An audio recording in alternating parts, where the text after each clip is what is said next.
Wong sugih, pinter, soleh, wis ketemu Pak. Jadi tanpa basa-basi langsung nih harta perbanyak. Assalamualaikum warahmatullahi wabarakatuh.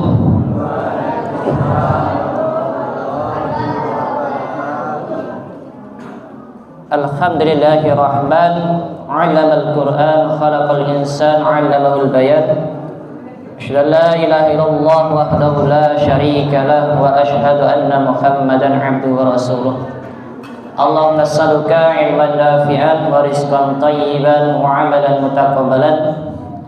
Allahumma anta rabbi la ilaha illa anta khalaqtani wa ana 'abduka wa ana 'ala ahdika wa wa'dika mastata'tu. A'udzu bika min syarri ma sana'tu. Abu laka bi ni'matika 'alayya wa abu bi dzambi faghfir li fa innahu la yaghfiru dzunuba illa anta. Asyhadu an la ilaha illallah wahdahu la syarika lah wa asyhadu anna Muhammadan 'abduhu wa rasuluh. Wa qala Allah ta'ala fil kitabil karim, a'udzu billahi minasyaitonir rajim. Ya ayyuhalladzina amanu taqullaha haqqa tuqatih wa la tamutunna illa antum muslimun.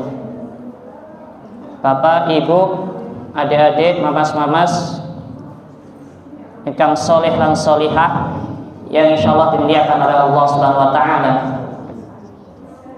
Wabil khusus jamaah salat maghrib mushola al-mubarak yang semoga saja Allah rahmati serta Allah ridhoi. Dialah Allah Subhanahu wa taala yang dimana telah memberikan kepada kita segala-galanya, penglihatan, pendengaran, serta hati yang harusnya kita jaga. Ini amanah dari Allah Subhanahu wa taala, amanah yang sangat besar, dan tentunya nanti di akhirat Allah Subhanahu wa taala meminta kepada kita pertanggungjawabannya.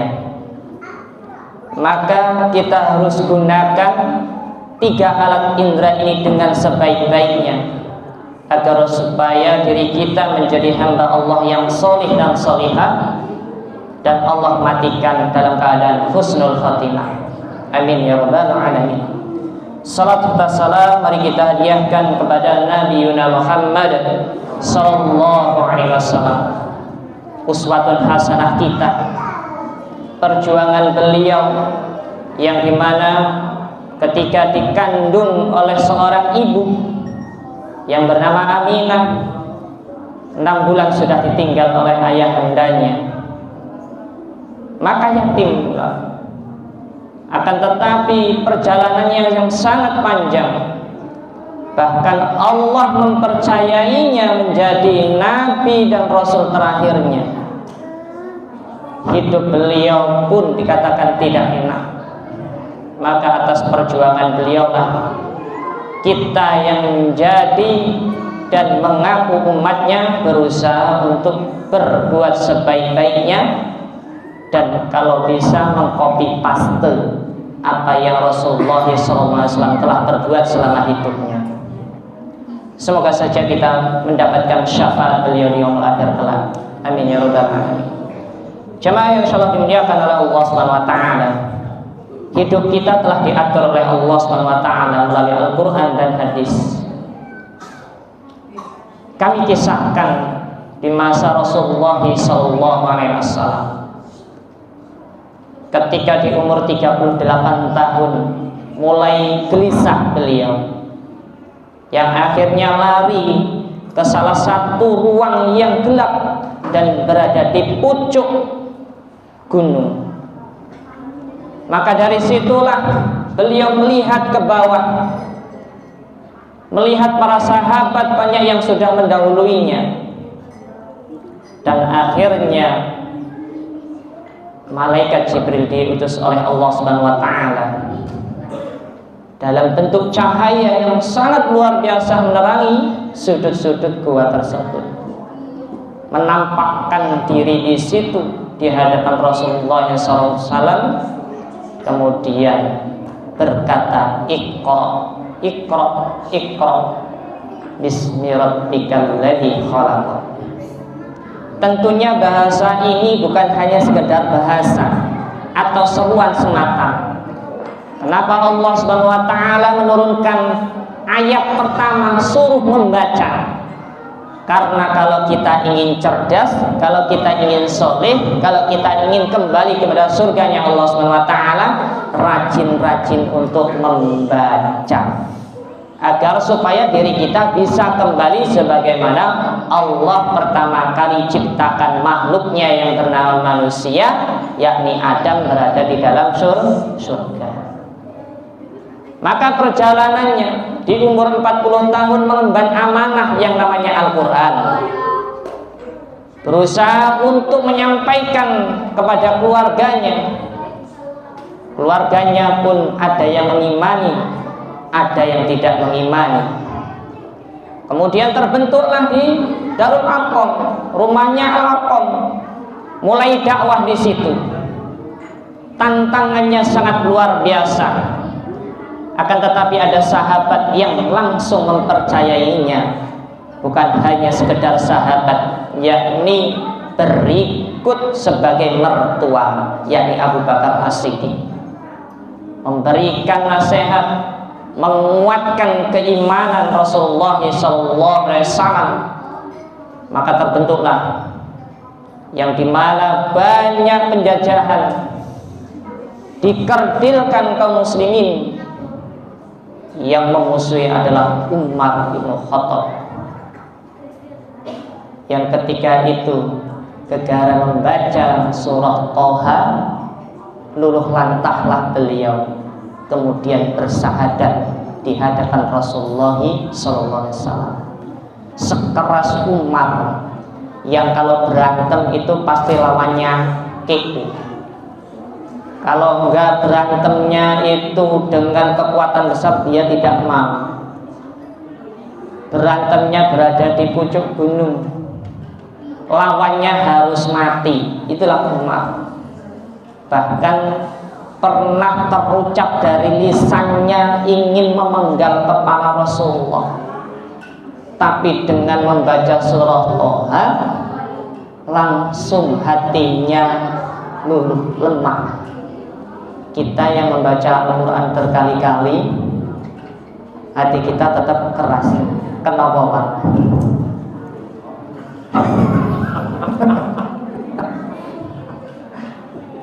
Salah satu jawabannya muncul, itu jahil. Kita kurang memahami konteks Arab tersebut. Hanya orang-orang dahulu banyak ketika membaca langsung nangis.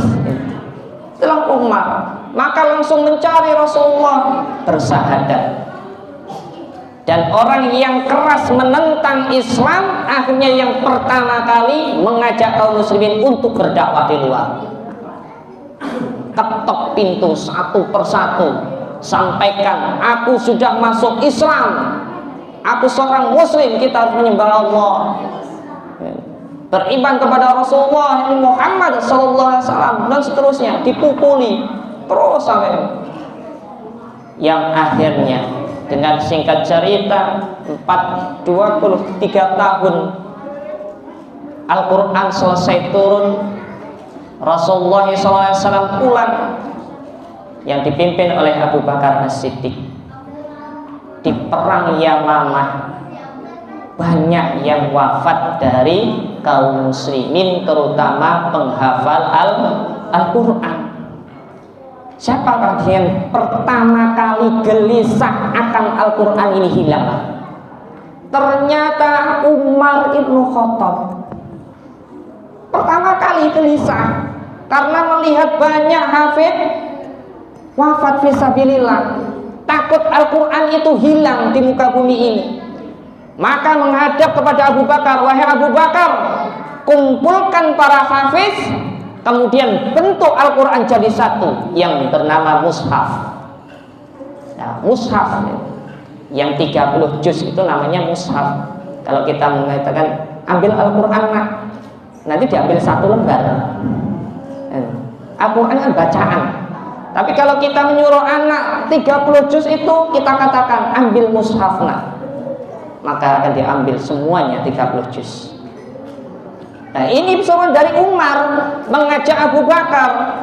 Apakah Abu Bakar waktu itu langsung menerimanya? Siap, sami'na wa ta'na. Apa yang disuruh oleh Umar? Tidak ternyata. Apa kata Abu Bakar? Aku tidak mau. Berat sekali rasanya untuk membuat mushaf, ngumpulin suhuf-suhuf itu. Kenapa? Apa kata Abu Bakar? Beliau takut karena dibilang bid'ah, Pak. Rasulullah tidak pernah mengumpulkan Al-Quran. Takut dibilang bid'ah. Itu Abu Bakar, sekelas Abu Bakar. Karena Rasulullah tidak melakukannya, maka beliau takut. Nah, akhirnya apa? Atas desakan dari Umar, dikasih kepercayaan, maka akhirnya Abu Bakar pun mau. Siapa pertama kali yang dipanggil? Satu sahabat yang mulia, yang sangat fasih, Zaid bin Thabit. Dipanggil Zaid bin Thabit menghadap Abu Bakar. Kumpulkan para sahabat, kumpulkan suku-suku, dibuat mushaf. Apakah Zaid bin Thabit juga langsung sami'na wa ta'na atas perintah khalifah? Tidak. Takut beliau, langsung gemetar. Hatinya langsung gemetar, langsung terucap dari lisan yang mulia dari Zaid bin Thabit. Apa Pak?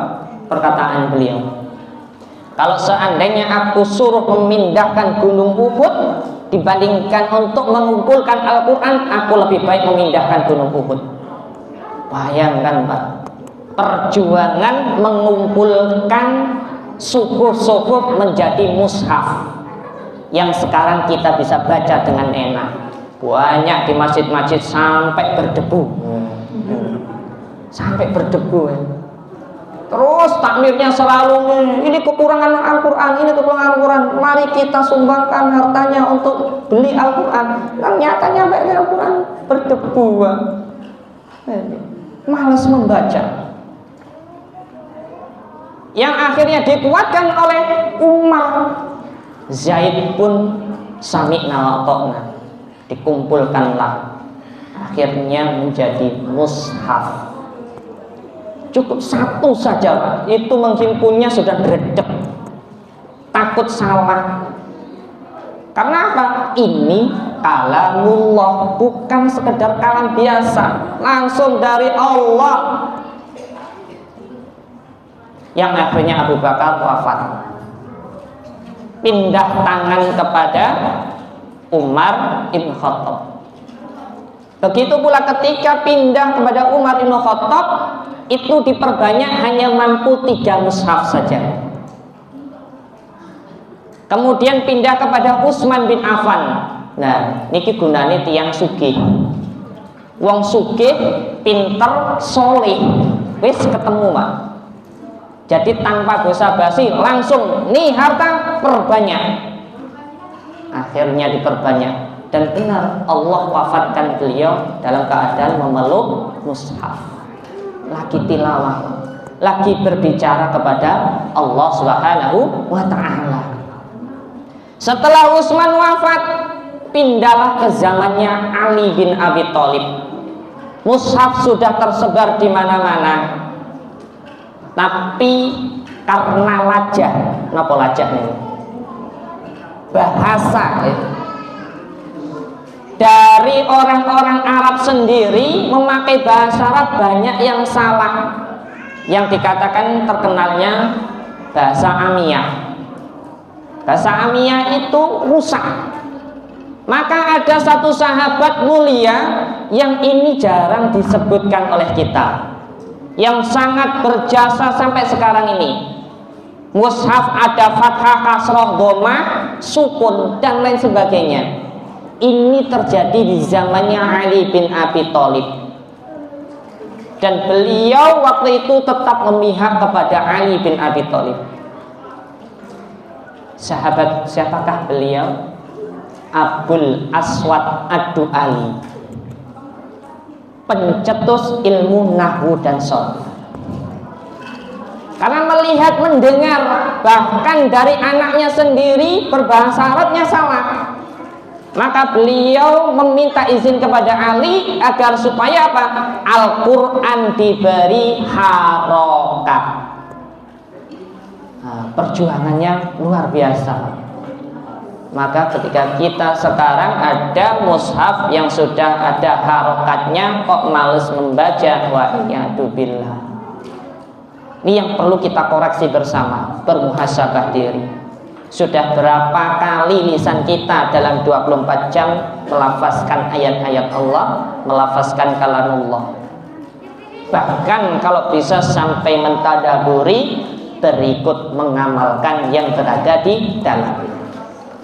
Karena konteksnya sudah jelas, khairukum man ta'alamal Qur'an wa 'alam. Sebaik-baik kalian pertama kali belajar, yakni belajar tentang Al-Qur'an. Selesai belajar diamalno, dilaksanakni. Ini Quran berat, diyakini, diamali, beratnya luar biasa. Karena banyak pertentangan di situ. Contohnya yang sekarang ini, Pak. Wala taqrabuz zina fa innahu kana fahisah, salah satunya. Bagaimana itu? Zina itu sudah dilarang oleh Allah, dilarang oleh Rasulullah SAW, tapi nyatanya banyak sekarang. Lihat di luar sana, ngeri banget. Salah satu bisa terjadinya zina adalah ihtilam, kumpul laki perempuan dan lain sebagainya. Nah, itu jamaah yang insyaallah dimuliakan oleh Allah Subhanahu wa taala. Kenapa kok kita harus merujuk kepada Rasulullah? Rasulullah SAW dikabarkan oleh Ibunda Aisyah, kana khuluq Rasulullah SAW Al-Quran. Sungguh akhlak Rasulullah itu adalah Al-Quran.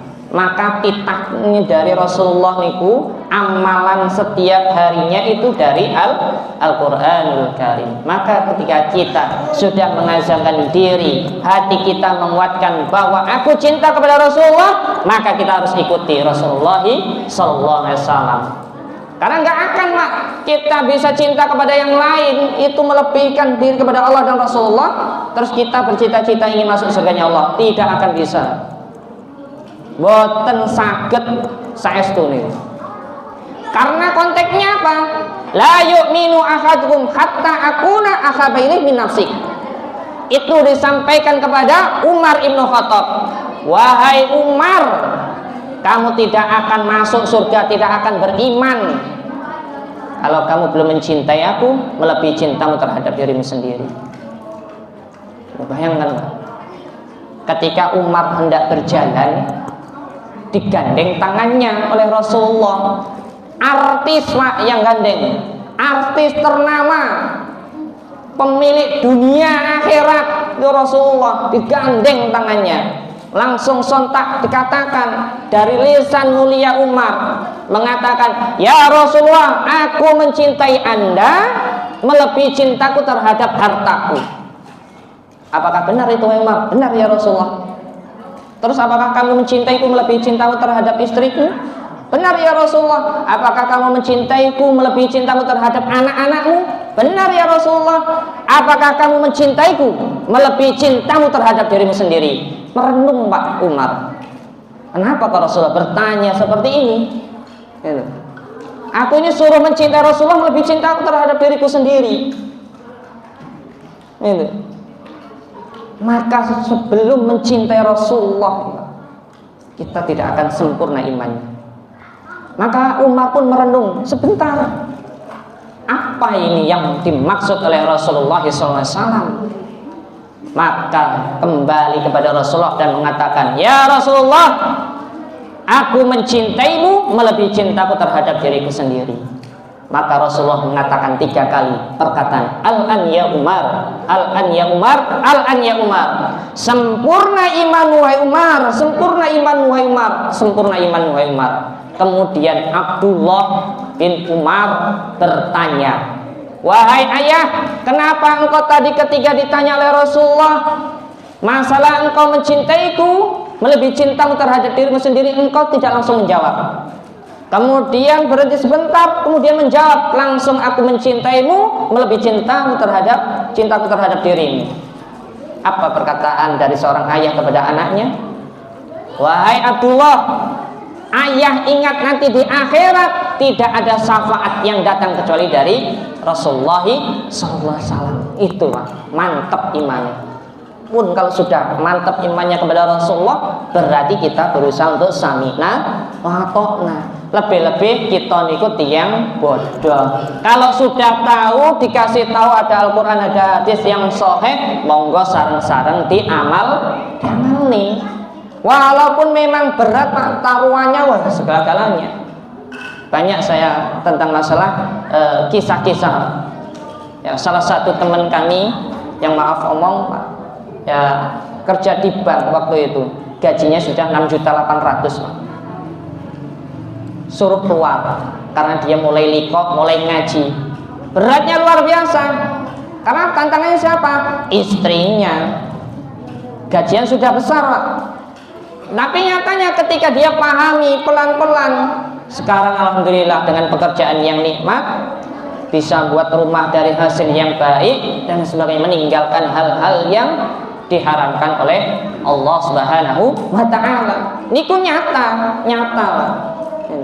Memang sesuatu yang berdampak kepada diri kita melawan Allah Subhanahu wa ta'ala dan Rasulullah itu berat untuk kita tinggalkan. Nah, jamaah yang insyaallah dimuliakan oleh Allah Subhanahu wa ta'ala.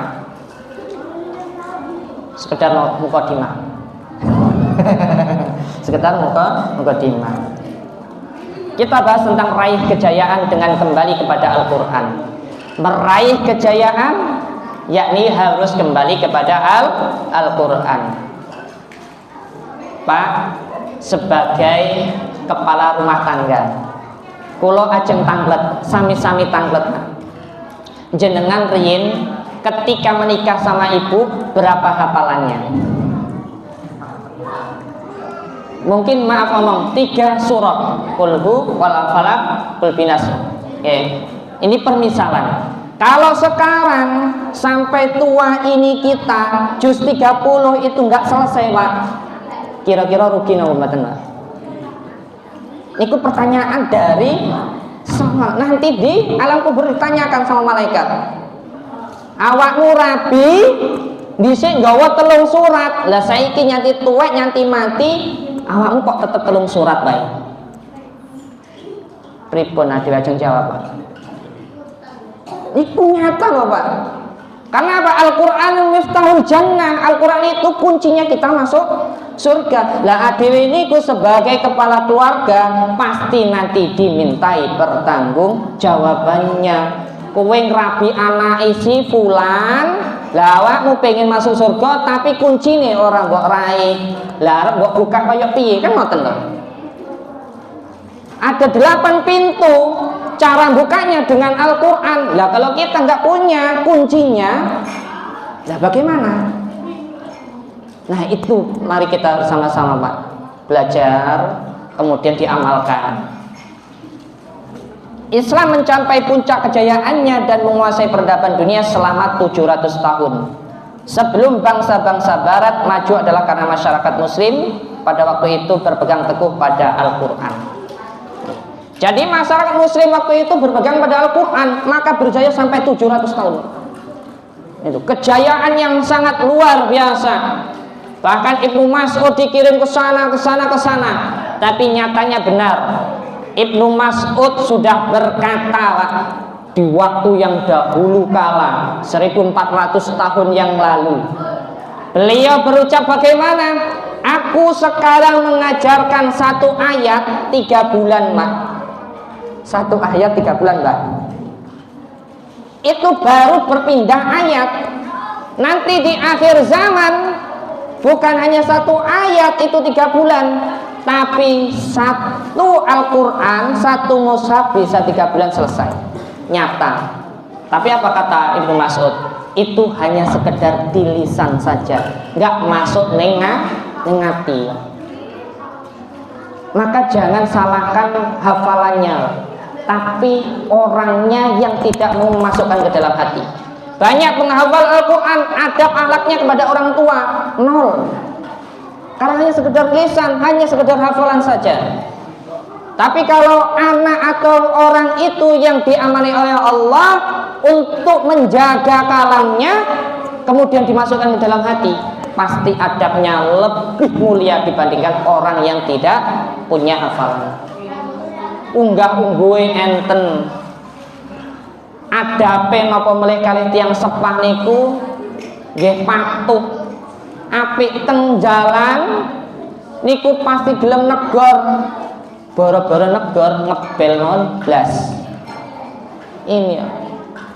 Yang lebih mengerikan lagi, sebagai anak didik tidak tahu terima kasih kepada gurunya. Ya gimana mau terima kasih kepada gurunya? Gurunya tidak mengajarkan cara berterima kasih. Guru sekarang itu banyak yang hanya mengejar dan itu. Gitu, Pak. Maka jangan salahkan anak didik yang lebih mulia, derajatnya Allah tinggikan, dikasih jabatan, ketemu guru nih sopo. Kan banyak sekarang itu. Ketemu orang yang sepuh, nggak mau menyapa, nyapa saja nggak, apalagi menjalankan sunnah Rasulullah. Assalamualaikum, nol. Ada Pak di sekitar kita yang melazimi itu Pak, ketemu sama kita ataupun kita melazimi Assalamualaikum. Punah Pak sekarang itu, sunnah Rasulullah itu punah. Salah satu yang pertama kali diangkat oleh Allah itu dari 6 perkara itu, menjenguk orang yang sakit, kemudian sampai bertakziah. Yang pertama kali itu afsu salam, hilang. Ketemu konco, ya bro, selesai. Ketemu gurunya, halo bro, udah selesai. Padahal apa ajaran dari Rasulullah? Assalamualaikum. Ya Ustaz, walaupun kita ilmunya mungkin dibilang lebih tinggi, akan tetapi itu Ustaz kita perlu kita muliakan. Maka di adabul ta'lim ta'alim itu kan nggak boleh Pak, kalau gurunya belum ngasih ijazah untuk ngajar. Itu. Kalau gurunya itu tidak ridho, pun. Nah, gitu.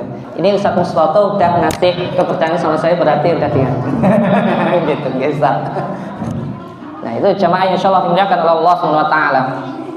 Sebagaimana Rasulullah SAW bersabda, "Innallaha yarfa'u bihadzal kitab aqwaman wa yad'u bi akhirin." Sesungguhnya Allah mengangkat beberapa kaum dengan Al-Qur'an. Ini dengan menghinakan yang lain dengannya pula. Jadi kita ingin diangkat derajat kita dengan Al-Quran. Allah akan otomatis memuliakan kita itu ketika kita senang melazimi Al-Quran. Walaupun 1 bulan 1 ayat mboten napa-napa. Coba kita pertanyakan, yang Islamnya dari lahir cenger, fitrah, diazani mungkin, kemudian dia komati, diakekoi, dikasih nama. Sampai sekarang, sudahkah sekali saja kita menghatamkan Al-Quran, membaca berikut artinya? Kalau belum ada kesempatan di tahun ini, mari kita lakukan. Baca ayatnya berikut artinya. Boten napa-napa Mbak, tunak-tunu. Boten napa-napa. Nggo kacamata sing gudi, oh iya ngene. Mboten napa-napa. Masalah paham enggak paham, mati saja yang kita baca. Siapa tahu di situ ada peringatan untuk kita. Oh nyatanya aku wis tuwek kudu kon ngene. Nanti akan ada jalannya. Nah kalau kita nggak paham tentang ayat ini, nanti ditanyakan ketika kajian. Siap nih pertanyaan. Oh Ustaz ini, nanti aku akan pertanyakan nih, dan sebagainya. Allah pun akan hinakan dengan Al-Quran. Kalau kita mengaku hamba Allah tapi tidak mampu memuliakan Al-Quran, ya sudahlah kita hina. Mungkin kita dipandang orang lain itu bagus, tapi nyatanya dipandang Allah tidak ada apa-apanya. Allah nggak butuh kepada kita, apalagi kita yang tidak punya bekal. Para musuh Islam berusaha keras untuk menjauhkan kaum muslimin secara personal maupun kelompok dari sumber utama kekuatannya, yaitu Al-Quran. semisal di Palestina. Itu sebenarnya Israel itu kan ingin menjauhkan, tapi nyatanya yang bumi para nabi itu luar biasa, kecil-kecil memegangnya mushaf, kemudian dia hafalkan, kemudian diamalkan. Sebagaimana yang telah diungkapkan oleh Al-Quran sendiri mengenai target rahasia mereka dalam memerangi kaum muslimin. Allah SWT berfirman di dalam Quran surah Fussilat ayat yang ke-26. Wa qala alladziina kafaru la tasma'u li hadzal Qur'an walghaw fihi la'allakum taghlibun. Dan orang-orang yang kafir berkata, janganlah kamu mendengar dengan sungguh-sungguh akan Al-Quran ini, dan buatlah hiruk pikuk terhadapnya supaya kamu dapat mengalahkan mereka. Kita dengan Al-Quran maka mudah mengalahkan orang-orang kafir. Kafirnya tertutup hatinya, Pak. Mati hatinya. Kalau sudah mati hatinya, itu kata Abu Bakar itu lebih parah daripada orang yang mati jasadnya. Jasadnya mati ya sudah, nggak ganggu. Tapi kalau hatinya yang mati, mengganggu dia, Pak. Mengatakan dia Islam, aku Muslim, tapi ketika ada Muslim yang mengajaknya kebaikan, apa kayak gitu? Diajak sholat masih malas-malesan, padahal sudah dikasih peringatan. Yang baik ayo diajak yang baik, nyatanya banyak yang mengganggu. Itu pertanda hatinya mati. Nah, jamaah yang insyaallah dimuliakan oleh Allah Subhanahu wa taala, Rasulullah SAW bersabda, taraktu fikum amraini lan tadillu ma tamassaktum bihima, kitabullah wa sunnat rasul. Nih, telah aku tinggalkan untuk kalian, telah aku wariskan warisannya Rasulullah, Al-Quran dan hadis. Ada yang gawe arisan apa, Pak? Ngumpul nih donya, kepingin mulyani anak-anake, adewe mati anake perang. Nyata nggih? Nggih niku. Tapi ya jangan ditinggalkan dunia ini, karena adewe tasih irip ning dunya. Wis juput wis apa enenge wae. Klambi compang-camping terserah. Ya Allah, was sholat dari klambi ini bolong-bolong. Alhamdulillah. Ya jangan sampai seperti itu juga. Tapi kita ingatkan, ingatkan. Kami ada dulu orang yang punya yayasan kami di Jepara, namanya Allah Yarham Mbah Mulyadi. Beliau anaknya 8, yang 6 sukses semua jadi dosen. Yang 2 Allah sudah panggil. Luar biasa. Di pasar Wai Jepara itu, ketika beliau panen rumah walet itu, ya, sarang walet itu, jadi ada 300 sampai 500 karyawan pasar kerja keras itu disumbang semua. Itu luar biasa. Maka Allah titipkan amanah-amanah seperti kepada orang yang tepat, kepada hamba yang tepat seperti itu. Nah, mikirnya apa? Inilah yang aku bawa. Ya tuh, Mbah Mulyadi itu punya yayasan sendiri, pondoknya besar, yang namanya pondok apa? Al-Iman Wai Jepara. Yang dahulu waktu Talang Sari dikenging. Talang Sari itu situ kena semua. Karena disambangi oleh Abu Bakar. Wah, hancur, Pak. Habis muridnya, apalagi pondok Al-Islam, santrinya banyak yang wafat. Cuma, tapi kalau Allah sudah titipkan amanah hartanya kepada hamba yang tepat, sudah, semuanya itu mudah. Ini. Orang yang datang dikasih, orang yang datang dikasih. Nah, ini yang mengamalkan warisan dari Rasulullah SAW, yakni Al-Quran dan Sunnah. Sebagaimana Allah SWT berfirman di dalam Quran surah Al-Mu'minun ayat yang ke-71, yang artinya andai kata kebenaran itu menuruti hawa nafsu mereka, pasti binasalah langit dan bumi ini dan semua yang ada di dalamnya. Sebenarnya kami telah mendatangkan kepada mereka kebanggaan mereka, tetapi mereka berpaling dari kebanggaan itu. Didatangkan Al-Quranul Karim untuk kita, untuk menghilangkan nafsu yang yakni Al-Quranul Karim. Kenapa Al-Quran ini Pak bisa membuat diri kita ini memasukkan ke dalam surganya Allah Subhanahu wa taala? Permisalan gini Pak. Allah buat permisalan masalah Al-Quran ini dipegang oleh manusia. Ketika hendak turun, Allah sampaikan Al-Quran ini kepada gunung. Ternyata gunung menolak. Dan kita bisa melihat dia akan terpecah belah, hancur karena ketakutan kepada Allah Subhanahu wa taala. Mana buktinya? Di dalam Quran surah Al-Hasr ayat yang ke-21. Lau anzalna hadzal Qur'an 'ala jabalin la ra'aitu khashi'an mutasaddian min khasyatillah. Kalau seandainya Al-Quran ini aku turunkan kepada gunung, maka kalian akan melihatnya hancur, lebur karena takut kepada Allah Subhanahu wa taala. Dan ini permisalan kata Allah bagi orang-orang yang berfikir. Maka adewe Pak yang dipasrai Al-Quran jangan sampai tetap keras hatinya. Ada yang mengingatkan kebaikan, berusaha untuk menyelaminya.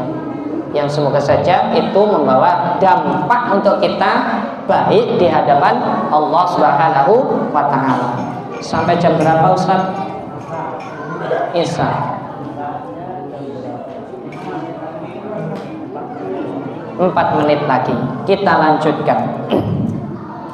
Adapun bentuk-bentuk meninggalkan Al-Quran sebagaimana telah disebutkan oleh Ibnu Qayyim Al-Jauziyah, yakni sebagai berikut. Setiap bentuk memiliki perbedaan kadarnya dengan yang lainnya. Pertama, tidak mau mendengarkan, mengimani, dan memperhatikannya, hal itu menyelesaikan perintah Allah SWT. Sebagaimana Allah berfirman di dalam Quran surah Al-A'raf ayat 204. Wa idza quri'al Qur'anu fastami'u lahu wa ansitu la'allakum turhamun.